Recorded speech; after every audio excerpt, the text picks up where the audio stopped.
Aujourd'hui, notre position, on est très heureux d'être ici avec vous.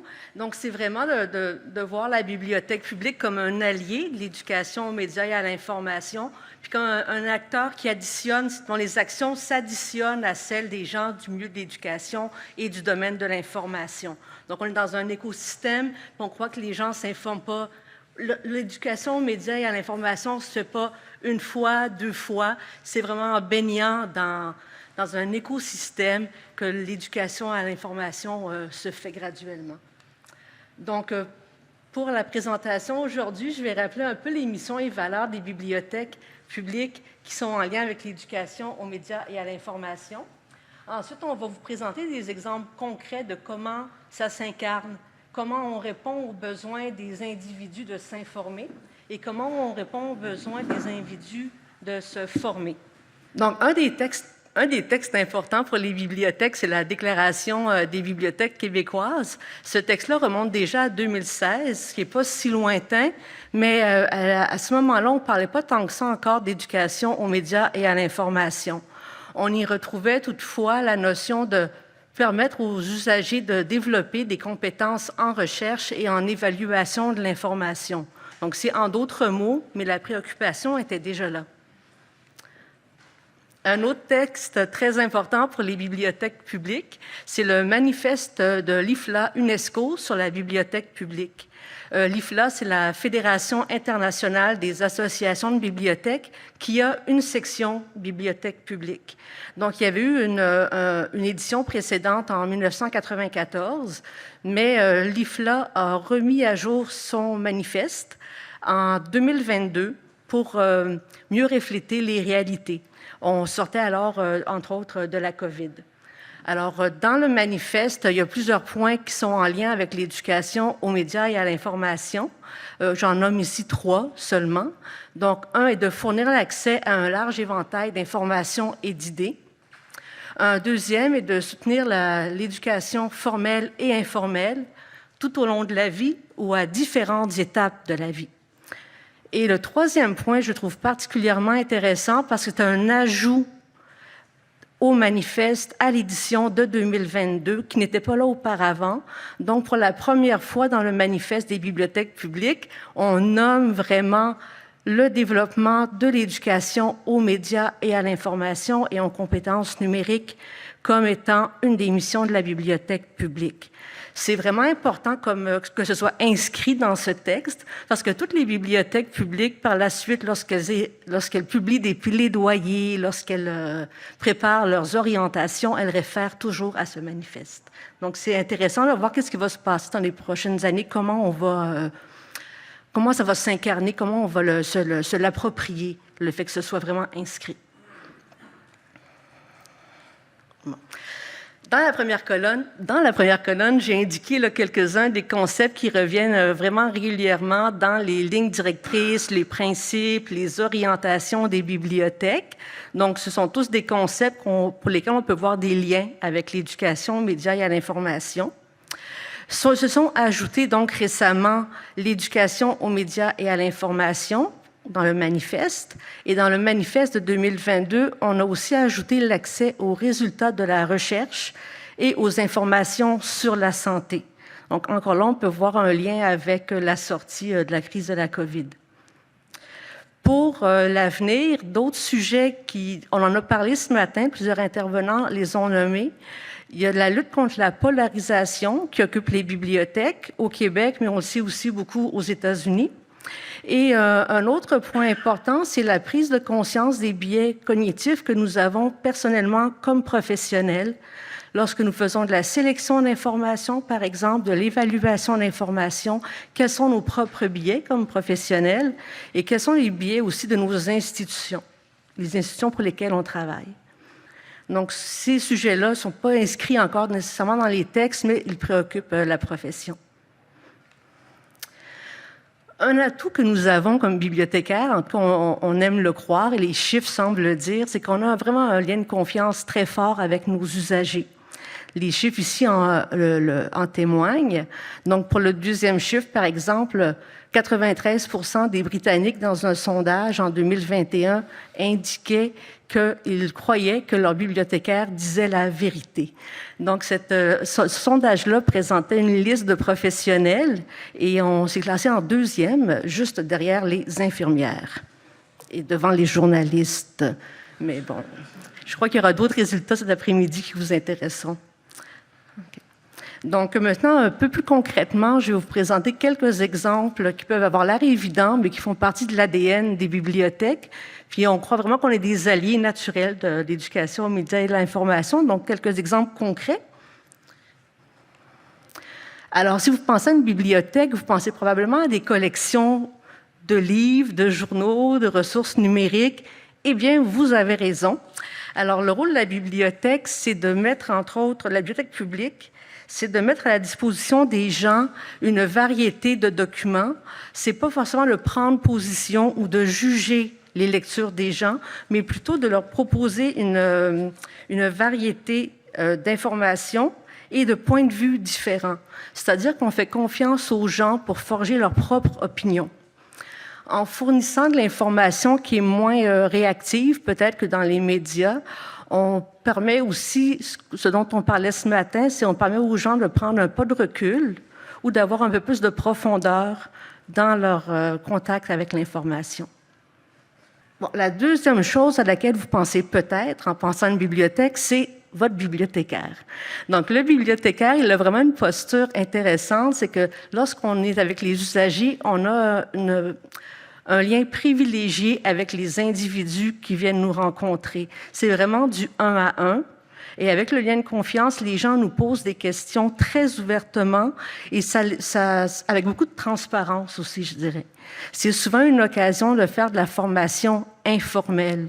Donc, proposer des astuces de recherche, mais aussi proposer des ressources auxquelles ils n'avaient peut-être pas pensé en faisant appel à des critères de sélection ou à des critères d'évaluation des ressources. Donc, c'est vraiment des moments où on attrape les gens et on peut faire de la formation informelle avec eux.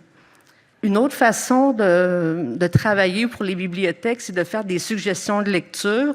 On peut penser en bibliothèque à des étalages, là, des mises en valeur de documents sur des tablettes, tout simplement. Mais on est comme vous tous, on veut se rendre où les gens sont. Donc, où est-ce que les gens cherchent l'information? Dans Google. Donc, on essaie de plus en plus, par notre site web BNQ, de créer de petits articles qui vont référer à des ressources fiables, donc des sources qui sont de la bibliothèque ou des ressources qui sont sur le web. Et notre défi, c'est d'avoir un très bon référencement pour que la personne qui cherche sur le web, Ukraine, Russie, guerre, tombe dans la première page de Google sur le résultat de la bibliothèque, l'article de BANQ dans ce cas-ci, qui amène lui-même vers des ressources. Donc, on veut vraiment se positionner pour aller là où les gens sont, c'est-à-dire pas uniquement dans la bibliothèque, mais aussi dans les moteurs de recherche. Et cet exemple-ci fonctionne très bien. L'article a été publié en 2022 et chaque mois, ça fait partie des pages qui sont le plus consultées sur notre site web. De manière un peu plus évidente, d'autres façons de contribuer à l'éducation aux médias et à l'information pour les bibliothèques, ça peut être carrément d'avoir des sections sur l'éducation aux médias et à l'information sur les sites web de la bibliothèque. Ici, on a l'exemple de la bibliothèque de Vancouver. On a aussi une page avec des ressources sur l'éducation aux médias et à l'information à la grande bibliothèque. Plusieurs bibliothèques en ont. On peut aussi intégrer l'EMI à la programmation de la bibliothèque. Dans ce cas-ci, c'est un bibliothécaire qui donnait une causerie, qui présentait une causerie sur les fausses nouvelles en 2019 et qui avait été reprise en 2022. Puis on peut aussi, bien sûr, inviter des gens des médias ou d'autres organismes à rencontrer nos usagers. Demain, par exemple, on voit qu'à la Bibliothèque d'Ottawa, il y aura quelqu'un de CNN qui viendra du bureau de CNN à Washington, si je ne me trompe pas. C'est un Canadien. Ah, c'est un Canadien. C'est un journaliste au Toronto Star, Daniel Dale. Bon. Est-ce qu'il est fiable? Super fiable. Bon. Donc, il sera à la Bibliothèque publique d'Ottawa pour rencontrer les usagers. Donc, ça fait un peu le tour pour moi. Je vais laisser la parole à Chantal dans un instant. Je voulais juste donner ici quelques exemples de ressources pour appuyer le fait que les bibliothèques sont vraiment, vraiment très intéressées par l'éducation et aux médias et à l'information et que ça fait plusieurs années qu'elles s'y intéressent. Ici, ce sont quelques ressources disponibles sur le web, des ressources pour soutenir les bibliothèques et le personnel des bibliothèques dans leurs initiatives d'éducation aux médias et à l'information. Donc, ce sont quelques exemples. Tout est sur le web. Et aussi, à la fin de la présentation, il y a toute une liste là, de références vers les ressources que j'ai nommées aujourd'hui, parce que nous sommes des bibliothécaires. Nous avons fait ça dans les règles. Je laisse la parole à ma collègue Chantal. Chantal Lemay, merci. Sophie Loisel. Merci. Je pense que je suis plus petite. Voilà. Donc, en fait, je suis bibliothécaire responsable de la formation des usagers. Donc, je vais maintenant parler de comment on répond aux besoins de se former de nos usagers. Donc, il y a s'informer, mais aussi se former. Alors, on offre beaucoup d'activités sur la littératie numérique en bibliothèque en voulant, dans une optique d'accompagner les usagers tout au long de leur courbe d'apprentissage. Donc, des très débutants qui apprennent tout juste à utiliser des appareils qui sont vraiment au niveau de la fracture numérique, là, qui découvrent comment entrer dans le monde numérique, jusqu'au stade plus avancé. Et ça se fait à l'aide d'activités sur place et à distance, donc un mélange d'activités pour aller rejoindre le maximum de gens. Ici, c'était il y a quelques jours un exemple de la Bibliothèque de Toronto qui avait la Digital Inclusion Week, donc où on avait beaucoup d'activités sur place et en ligne pour une inclusion numérique donc du grand public. On a aussi des ressources d'auto-formation, puisque ce n'est pas tous les gens qui sont à l'aise de participer à une activité. Certains préfèrent le faire à leur rythme. Donc, on a beaucoup de ressources d'auto-formation.